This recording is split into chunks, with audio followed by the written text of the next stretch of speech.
BCCI ने हाल ही में annual central contract players की लिस्ट जो है वो जारी कर दी। उसमें दो नाम नहीं थे, वो नाम थे ईशान किशन और श्रेयस अय्यर का। सबको पहले से ही पता था क्योंकि ईशान किशन वर्सेस बीसीसीआई बहुत पहले से चल रहा था और हाल ही में खबरें आई थी कि श्रेयस अय्यर की भी बीसीसीआई से बन नहीं रही है डोमेस्टिक टूर्नामेंट को लेकर, क्योंकि बीसीसीआई दोनों ही प्लेयर से बार बार उन्हें वार्निंग दे रही थी, बार बार बोल रही थी कि भाई आप जाइए रणजी खेल कर, लेकिन दोनों प्लेयर्स बार बार इग्नोर कर रहे थे। इस चक्कर में दोनों को ही बीसीसीआई का जो एनुअल सेंट्रल कॉन्ट्रैक्ट होता है उससे हाथ धोना पड़ा। लेकिन सबसे बड़ा सवाल यह उठ रहा था कि आखिर ईशान और श्रेयस को जब आपने बाहर निकाला तो हार्दिक पांड्या भी तो नहीं खेलते रणजी ट्रॉफी, फिर हार्दिक पांड्या को आपने कैसे शामिल कर लिया बीसीसीआई के सेंट्रल कॉन्ट्रैक्ट में? ये सवाल बहुत ज्यादा उठना शुरू हो चुका था क्योंकि यहाँ पे हम देखते हैं कि साउथ अफ्रीका टूर पे जब ईशान बाहर हुए थे तब उसके बाद से उनको रणजी खेलने के लिए कहा गया था, लेकिन उन्होंने खेला नहीं। श्रेयस इंजर्ड थी, लेकिन अब इंजरी के वापसी करके उनको भी डोमेस्टिक खेलने की जरूरत थी, लेकिन उन्होंने भी नहीं खेला।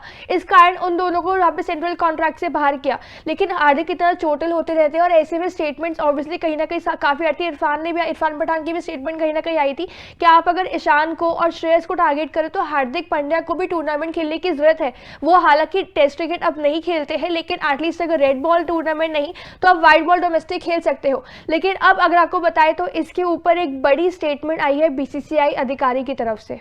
बिल्कुल, हार्दिक पांड्या ने बोला था कि कोई नहीं, उन्होंने एश्योरेंस दिया था और ऐसी खबरें आ रही है कि हार्दिक पांड्या पे भी सेंट्रल कॉन्ट्रैक्ट लूज करने की तलवार लटक रही थी, लेकिन हार्दिक पांड्या ने एक एश्योरेंस दी बीसीसीआई को कि भाई मैं रेड बॉल नहीं लेकिन व्हाइट बॉल जो डोमेस्टिक टूर्नामेंट होता है उसमें जरूर पार्टिसिपेट करूंगा। ऐसे में अब एक बीसीसीआई ऑफिशियल की एक बहुत बड़ी स्टेटमेंट आई है।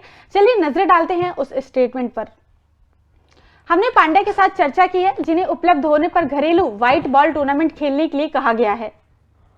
इस स्तर पर बीसीसीआई की मेडिकल टीम के आकलन के अनुसार वो लाल बॉल से गेंदबाजी करने की स्थिति में नहीं है, इसलिए रणजी ट्रॉफी खेलना पांड्या के लिए मुश्किल है। लेकिन अगर भारत की कोई प्रतिबद्धता नहीं है तो उन्हें अन्य सफेद गेंद वाले टूर्नामेंट खेलने होंगे। यदि वो नहीं खेलते हैं तो अनुबंध से बाहर कर दिए जाएंगे।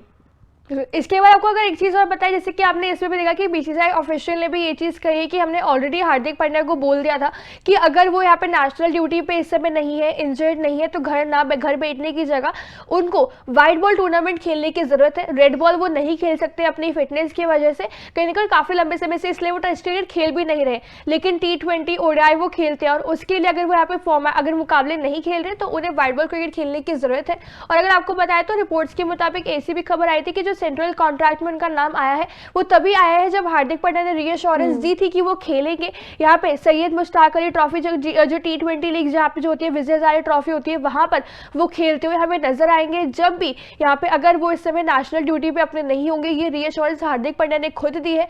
लेकिन अगर वो नहीं खेलते हैं तो सेंट्रल कॉन्ट्रैक्ट उनका खतरे में भी पड़ सकता है। बिल्कुल, वर्ल्ड कप में हार्दिक पांड्या चोटिल हो गए थे, उसके बाद से फिर वो रिकवर कर रहे थे, लेकिन अब बहुत टाइम बाद, क्योंकि वर्ल्ड कप के बाद से टीम इंडिया ने बहुत सारे टूर्नामेंट खेले, बहुत सारी बायलैटरल सीरीज खेली है, साउथ अफ्रीका के साथ, ऑस्ट्रेलिया के साथ T20 खेला है, उसके बाद से अभी फिलहाल इंग्लैंड के साथ टेस्ट सीरीज चल रही है, बहुत सारे, लेकिन किसी में भी मतलब हार्दिक पांड्या नजर नहीं आए खेलते क्योंकि वो इंजर्ड थे। लेकिन अब आपको बता दें कि हार्दिक पांड्या जो है वो कहीं ना कहीं रिकवर हो चुके हैं, क्योंकि अभी DY पाटिल T20 कप जो खेला जा रहा है उसमें पार्टिसिपेट करते हुए नजर आ रहे हैं, हार्दिक पांड्या भी पार्टिसिपेट करते हुए नजर आ रहे हैं और ईशान किशन भी पार्टिसिपेट करते हुए नजर आ रहे हैं। और IPL कुछ ही देर में शुरू होने वाला है तो उसमें भी हार्दिक पांड्या खेलते हुए नजर आएंगे। हार्दिक वहाँ पे जो है यहाँ पे रिलायंस वन की टीम से खेल रहे हैं।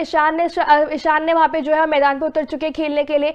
इवन श्रेयस अय्यर भी हमें रणजी का सेमीफाइनल मुकाबला होने वाला है, वहां पर खेलते हुए नजर आएंगे। ऐसी खबर तो आ रही थी कि उनका स्क्वाड में नाम आया है। तो ऐसे में अब तीनों खिलाड़ी जिनका यहाँ पे जिनकी चर्चा इतनी ज्यादा इस समय मीडिया में चल रही है, वो तीनों ही खिलाड़ी हमें डोमेस्टिक में खेलते हुए नजर फाइनली आ रहे हैं। हालांकि ईशान पे क्वेश्चन रहेगा कि आपने डोमेस्टिक क्यों नहीं खेला, मतलब आपने जो है रणजी क्यों नहीं खेला, रणजी की जब बातें स्टार्टिंग से चल रही थी। लेकिन फिलहाल वो DY पाटिल कप में उतरे तो है, लेकिन बाद में बीसीसीआई एक बार दोबारा से यहाँ पे श्रेयस अय्यर और ईशान पे रिकंसिडर करती है या नहीं, वो बाद में पता चलेगा कि बीसीसीआई के दिमाग में इस समय क्या चल रहा है। और हार्दिक क्या कहते हैं, क्या कंटिन्यू उन्होंने रीअश्योरेंस दी है, क्या कंटिन्यू करते हैं डोमेस्टिक मुकाबले खेलना अगर वो टीम इंडिया के लिए नहीं खेल रही, या उनका भी सेंट्रल कॉन्ट्रैक्ट खतरे में पड़ सकता है। बिल्कुल, लेकिन एक चीज बहुत अच्छी देखने को मिली ये न्यूज आने के बाद, क्योंकि जहां सब लोग सवाल उठा रहे थे बीसीसीआई पे कि आप मतलब कि थोड़ा सा पार्शियलिटी कर रहे हैं कि ईशान और श्रेयस को आप अलग नजर से देख रहे हैं, हार्दिक को अलग नजर से देख रहे हैं, तो ये खबर आने के बाद थोड़ी सी एक चीज क्लियर हो रही है कि बोर्ड जो है वो सबके लिए बराबर हो, चाहे जितना बड़ा खिलाड़ी हो हो, क्योंकि अगर हार्दिक भी कहीं ना कहीं सेंटर कॉन्ट्रैक्ट लूज करने की कगार पे थे, लेकिन उन्होंने खुद बोला, बीसीसीआई उनसे जाकर बात किया, बीसीसीआई ने, हार्दिक ने खुद उन्हें अश्योरेंस दिया कि भाई मैं व्हाइट बॉल जो डोमेस्टिक का होता है उसमें मैं खेलता हुआ नजर आऊंगा, लेकिन रेड बॉल के लिए अभी, क्योंकि ये पहले भी खबरें आई थी कि रेड बॉल के लिए हार्दिक की जो बॉडी वो सुटेबल नहीं है, बॉलिंग वो नहीं कर सकते, क्योंकि उसमें बहुत सारे ओवर्स आपको बैक टू बैक डालने पड़ते हैं, मतलब कि अगर देखा जाए तो इस वजह से उसमें हार्दिक पांड्या वैसे भी उनको इंजरी होती रहती है, तो वो 50 ओवर फॉर्मेट या 20 ओवर फॉर्मेट में वो खेलते हुए नजर आएंगे। बाकी आपका इस पूरी खबर पर क्या कहना, कमेंट सेक्शन में कमेंट करके हमें जरूर बताएं। साथ साथ तूफान स्पोर्ट्स को लाइक, शेयर एंड सब्सक्राइब करना बिल्कुल भी ना भूलें।